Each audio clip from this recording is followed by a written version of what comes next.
Hi, I'm Hopkinton Tech Librarian Danielle, and I'm joined by our teen librarian Anne for Teen Lit Bits, a short show where we'll feature old and new teen books that are perfect for binging. Each of our 6 sessions will develop and discuss one topic in YA Lit and should be about 20 to 30 minutes long. This session, we're going to discuss film and TV adaptations of young adult and teen novels and compare them to the books. I think it's important to say up front that we can't expect any film version to be an exact representation of a novel. Film and TV are different mediums, and parts of books must be adapted in order to work within a new medium. So you can't expect anything to look exactly like you read in the book. For example, and this happens a lot in teen books, if a character in a book tends to share their thoughts with the reader without saying them to other characters, it's going to be a challenge to translate that into a screen adaptation, a visual medium. Because of this, we will be looking at how well some of our film and TV series capture the spirit of teen novels, rather than if they follow them exactly. Most of our listeners have probably seen film versions of the Harry Potter series, and many critics and viewers as well have enjoyed and embraced the movies. So I'm not going to spend time discussing those. There are several dystopian teen novels that have been made into movies, most notably the Hunger Games and Divergent series. The sense I get is that most audiences have mixed feelings about the movies. The films also tend to mirror the books in that the series tend to start strong but lag toward the end. I know a lot of people were kind of disappointed with the third Hunger Games and Divergent books. The final books in both series tend to be the least liked, and it was probably also a mistake to separate those final movies into 2 parts. But I think, producers, film studios kind of smelled the money and decided, well, we can make more money if we separate them out into two movies instead of 1. Having said that, I thought that the first and second movies in the Hunger Games trilogy really did a good job of capturing the spirit and the books and the characters. For me, I'm not sure the actor they chose to play 4 in the Divergent series really worked. So I think for myself, I kind of prefer the Hunger Games series. So I'm glad you grouped those movies together because some of the things that you said about Divergent and the Hunger Games, I think also apply to Harry Potter, in that the later books tended to disappoint. For Harry Potter, I think it was more the length, things kind of started to drag. And then also again in the Harry Potter series, as well as Hunger Games and Divergent, the last movie or the last couple movies, they split up into parts 1 and part 2. So I think that since we've seen that kind of pattern, both that the books start to lag and also that the movies are split up and then are less successful. I think that since we've started to see that pattern, maybe hopefully it's something that future producers will avoid. Yeah, I really hope they do, especially given the fact that there is now a new Hunger Games book coming out. So I think, of course, if some studio hasn't already scooped up to the rights to show that, I'm sure it will be not long before somebody does. So hopefully they will keep that in mind and look at the past successes and failures of the movies when they make a movie version of that new one. Absolutely. I do also want to point out that that isn't something that's relegated just to teen movies and books. For example, if you take the Lord of the Rings series by J.R.R. Tolkien, the very popular live action movies, which were made from the original trilogy, which started with The Fellowship of the Ring, those were 1 book per movie or 1 movie per book. And those ones were very well done. They had to cut a bunch of material in order to fit it. But it was very tight and it worked really well. And then, of course, about 10 years ago at this point, when the director got permission to do the Hobbit, that was 1 book, and that was 3 movies. And in order to stretch that, they had to add a bunch of additional content. They had to bring Legolas in when he wasn't in the original book. As a nerd, I could go on this for ages. But I think that the kind of, oh, this was successful, let's stretch it out a little bit, is not something that happens only in teen stuff. Yeah, that's a shame. It is a shame when the sort of the sharks swimming around sniff the money and decide to just go in for that and sacrifice artistic merit. That's sadly what happens, I think. Mhm. All right. Several other dystopian teen series have also been made into movies. The Maze Runner series, the Fifth Wave series, and I Am Number 4 have all played out on the big screen to varying degrees of success. YA fantasy books are also popular as movies or TV series. Danielle just mentioned The Hobbit and Lord of the Rings. We have seen versions of Aragon, for example, the Dragon books, The Golden Compass. Artemis Fowl actually has sort of a new reboot that's been shown. Fallen, the Miss Peregrine series, Shadowhunters. Shadowhunters was a movie and also, I think, a pretty popular TV series. The Twilight series, which I can always tell in the library and when it gets shown again and again on TV, because the books tend to start going out again, so it kind of cycles around. And the Mortal Engine series, which is actually that's a really good series, but that also I think has been a TV series lately. And sometimes fans of these books the movie versions can be a real treat. Another way to connect with some of your favorite characters. Others can get an introduction to a new series. Maybe you've never read Artemis Fowl or heard of it, so you can get a good taste of it by watching a movie or two.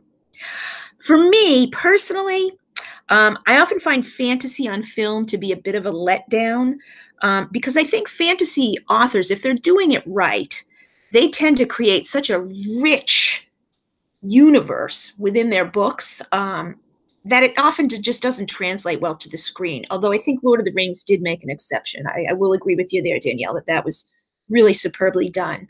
But for me, yeah, they kind of are a letdown. Yeah, no, I definitely agree that the original Lord of the Rings were absolutely fantastic, and a lot of that was the amount of work that they put into creating that world. I mean, I'm going to let my nerd flag fly here.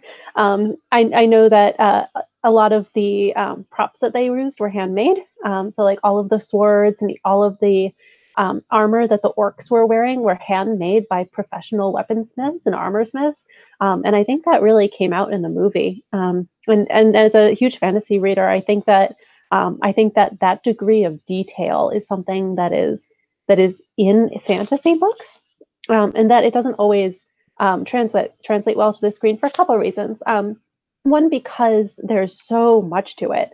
I mean, the amount of money that they spent, on the Lord of the Rings, with all of the costuming and all of the details and all of the prosthetics and all of the makeup, was just incredible. And not all studios and not all directors and not all books can pull that kind of money to make a film, have that much depth to it. And then I think the other thing is that because fantasy is so imaginative, what you imagine somebody or something looks like can be wildly different from how the director imagines it, which is true for all genres, but I think particularly true for sci-fi and fantasy because they deal in things that don't actually exist. So I might imagine a green apple and might imagine a red apple, but we're both imagining basically the same thing. But when you start to get into like dragons and manticores, like that all kind of goes out the window because we don't have an actual manticore to point at. And that's not necessarily that the different imaginings of these animals or worlds are right or wrong, just they're different. And so if you go in with expectations of how something will look, if it looks different, it can be really jarring. Yeah, I agree. I think that's an excellent point. It's something I thought of too when you were talking about money and the detail. Game of Thrones, which isn't a teen, I wouldn't recommend that to teens as a series, but when it was made into the TV version, they definitely had a lot of money to spend. They went into so much detail creating that world. So I think that was one of the reasons that at least most of the seasons, last season was kind of a letdown, but most of the seasons were really done well. So I do think that makes a difference. Yeah, unfortunately, money talks, I guess, when fantasy films are being made. It does definitely. And one of the other things about fantasy, and you mentioned money, that I want to point out is that not all of it is in set design. So I know, for example, with The Lord of the Rings and with Game of Thrones, both places hired professional linguists to come in and help with pronunciation, and even to help build the languages that exist in those worlds. And so it Absolutely. can so yeah, and so like even just beyond set design and costuming and makeup, whether or not a fantasy language sounds real can do a lot towards making a fantasy film or a sci-fi film, feel real and feel true to the books. Um, Absolutely. Good point. but yeah, and so, like, costumes are good, but when producers are hiring, even linguists Hmm. to do something, have the money to throw at hiring a linguist, that can do wonders, but it is also really expensive. Yeah, yeah. No, but that is some attention to detail right there. All right. So, having talked a little bit about fantasy versions and how they can sometimes be a bit of a letdown, I think for myself, some of the TV and movie versions that I've most enjoyed of teen and YA books have been realistic fiction. Um, the first season, for example, of 13 Reasons Why was amazing. It was really well written, fantastic, featured some amazing actors who are playing those roles. It's not an easy series to watch, but I think they really did a good job of adapting that to the screen. Um, the second and third seasons, unfortunately, were not as compelling, and really, I would argue, not even necessary. The book was written as a one-off. I think again they smelled money. If the first season was really successful, so they thought, well, let's drag it out for a couple more seasons, and it just wasn't, like I said, as compelling. Why? What's the point? Stick with the really successful, fabulous first series that you had, where you actually almost in some ways improved on the book because you were able to take some time to really develop some of the characters and some of the ideas that were in the book, some of the themes. Um, so that's a shame that they felt like they had to go. But another really popular author who's been translated into movies, John Green, of course. I have not seen the TV version of Looking for Alaska. I believe that was on Hulu, and unfortunately, I don't get that. But I did really enjoy The Fault in Our Stars and Paper Towns. Um, Certainly, they made some changes in the movie versions, but I thought both really did a good job of expressing the spirit of the books. Remember, we said that at first. Do they? You can't expect every little detail to be the same, but I thought those two really, really did get to what John Green was trying to say in his books. Recently, I viewed a TV version of a book called All the Bright Places. And this is also realistic fiction. Here's an example, I thought, of a way not to do a movie or TV version. I really felt like they did not do a good job of capturing what the author was trying to say in the book. It really felt like it was rushed. The book says a lot about mental illness, specifically bipolar disorder. And I just didn't feel like the characters really expressed the highs, the lows, the challenges, the difficulty really of loving somebody who is struggling with a serious mental illness. So that unfortunately was a letdown. Movie versions sometimes seem to do a better job translating teen romance into film. For example, Netflix has done a really great job with To All the Boys I've Loved Before and the sequel, and there's a third one coming out. Those are Jenny Han books. They are fun, contemporary, and I think the movies really do a good job with that. The acting is really good. I also appreciated Dumplin' on Netflix. I thought that was really good at examining LGBTQ characters. And it really kept the humor of the book, the Dolly Parton whole aspect of the book, I thought was great. Another one that was really good with LGBTQ was Love, Simon, which is based on a book by Becky Albertalli. And I thought that one was a really nice adaptation. Everything, Everything by Nicola Yoon was also made into a movie. I thought that was a little bit less successful. And Nicola Yoon is an interesting author. Her characters, remember what I said, that characters, if they think a lot in the books, it's more difficult to translate. And she has kind of a lot of philosophical things going on with her characters. And I think Everything, Everything, and her other book, The Sun is Also a Star, kind of lost something in the translation there, which is too bad. I would still recommend those books, really excellent. But I think they needed to spend more time maybe developing relationships between the characters.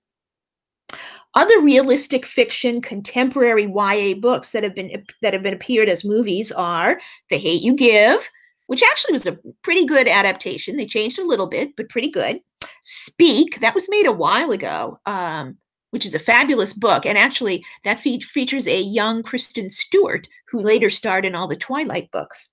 The Perks of Being a Wallflower, and The Miseducation of Cameron Post. I think that one only came out last year. Historical fiction books are sometimes made into movies as well. We have The Book Thief, Ashes in the Snow, which is actually based on a Ruta Sepetys book with a different title. And some might even argue Little Women is kind of a historical fiction book. And in fact, last year's adaptation was fantastic. If you have a chance to see it, filmed mostly, if not almost all, in Massachusetts, really great adaptation. They did a nice job, too, of bringing in something about Louisa May Alcott's real life. So I really recommend that one. So I'm going to be a little bit nitpicky about your genre classification right there. I'm going to argue that Little Women is not a historical fiction book because it was written in the time period that the action takes place. Mm-hmm. And I would argue that historical fiction has to be written reasonably after when the book is set. I think that's fair. I would agree with that. Yeah, so I would agree that, like, to us, it is historical. Mm-hmm. But since to the author, since to Louisa May Alcott, it was not historical, that I would classify it as not historical fiction. Mm-hmm.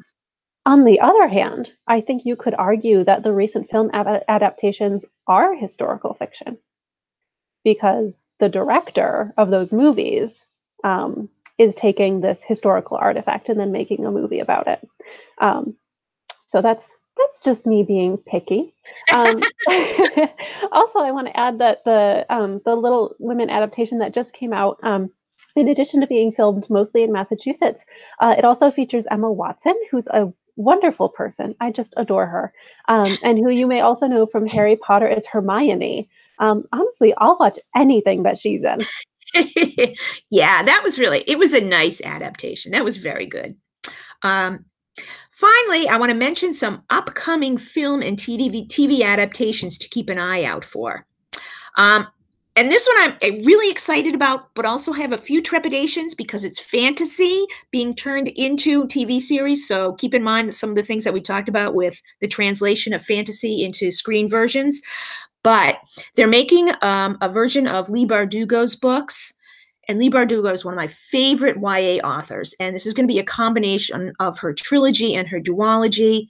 So I really, really hope that they don't tamper with it too much. They take the time to tell the story and they do a good job. And I think if they don't, they will hear from a lot of Leigh Bardugo fans.